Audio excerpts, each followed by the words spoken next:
All right, ladies and gentlemen, we are back. We just talked about Danny V5 last week, and this week we're going to be talking about someone that played a very pivotal role in Danny V5's career.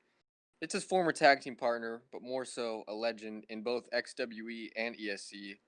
How this man was able to maintain relevancy in both companies is it's insane. So we're going to be talking about Warren Marshall, and the creator of that call is T Drivers, and we're going to let T Drivers talk about him. So T Drivers, whenever you're ready, go ahead and let us know all about the Warren Marshall. Yeah, Warren Marshall. Warren Marshall. When did I make Warren Marshall? I think it was on WWE 13.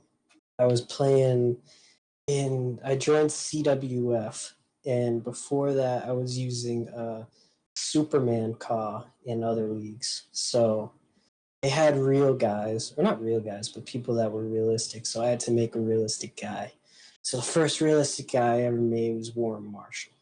And then get into CWF, I start fighting these freaking dudes, these Christian Renegades, these Awesome Aces, all those dudes fighting Aaron Jordan and shit. I beat all of them up. I win a global championship for a couple of days, lose the global championship. Try to fight for world titles. I can't win any world titles because I wasn't that good at the game. I was like 12 years old. But yeah, then I moved to XWE with Equal Scorpion. You heard him talking about it probably the other episode. We were in the tag team division at first.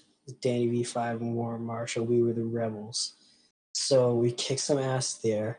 We won the tag team championships. And then Warren Marshall kept on kicking ass because that's just what I do. And I won the world championship because I'm a badass. Then what the heck is going on there? A giant chunk is missing. I don't think I could defend. I wasn't really doing competitive anymore after that because I thought it was stupid and I didn't want to do it. Just dominated XWE for like 10 months, so I decided, we're going to let these guys win some matches now. And I think a few months went by and I got bored of Warren Marshall, so it was like Chaos Royale, and then I was going to fight Danny V5 again because we fight all the time forever. But this time I wanted to say, fuck it, that's the end of Warren Marshall. I'm tired of using this guy, this generic-ass guy that just beats the shit out of people. So I said, Equal, let's have a career versus career match and I'll lose. And he said, okay. So we did that, have one of the greatest matches of all time, no big deal. I end up losing. And then Warren Marshall's retired for a little while till I get tired of that. And I come back at Final Destination. I do a jackpot briefcase match. I don't win, even though I wanted to, which I was mad about because that was like the first match that I wanted to win XWE and didn't win. So then I fucking settled down with Warren Marshall for a while, kept wrestling, doing random bullshit, beating people up, losing to some people. You know how it is. Then I think my next big storyline was Tristan Knight, which it was right about when we went on to next gen consoles, so like 2K16. I started feuding with Tristan Knight, and that went on for about a year. It started out, we were like friends, trying to fight Seth Lucifer because he's a little evil motherfucker.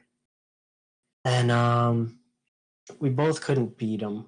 So then Tristan Knight turned on me, little snake in the grass that he is. So for a few months, we kept feuding back and forth.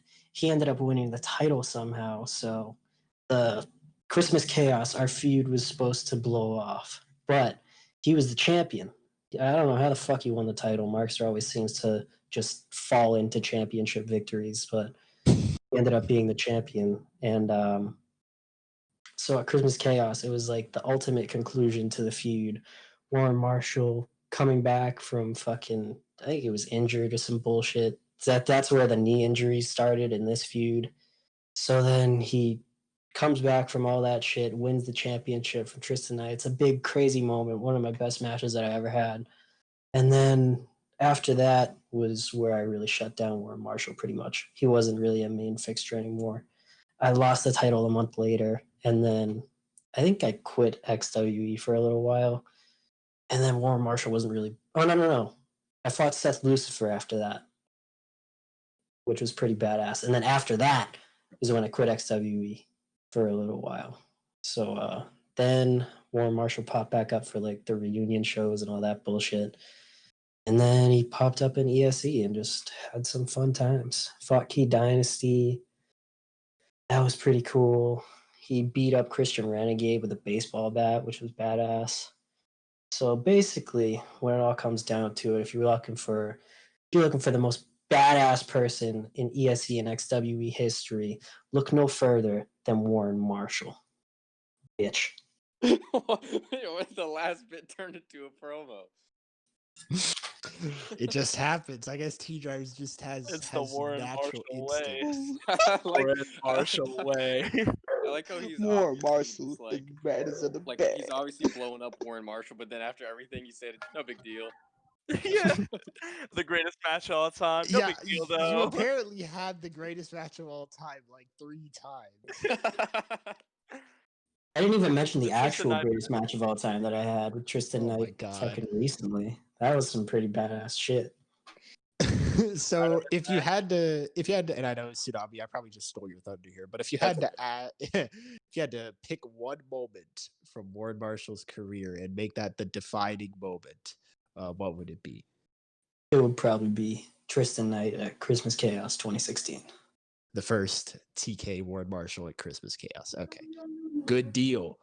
Well, I think my personal defining moment of Warren Marshall's career was when Key Dynasty just wiped the floor with him. He just destroyed Warren No big Marshall. deal. No big at every deal. turn.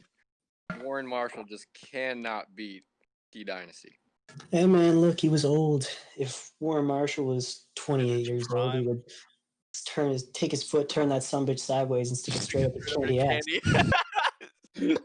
Yeah, you gotta keep in mind. I mean, Warren Marshall was pairing with also old Jack Turbo and the lesser of the two Voden brothers to face a Hall of Fame stable brother. So of course they were the underdogs in those matches. Well, we're at about 10 minutes. If anyone has any thoughts on Warren Marshall, now's the time.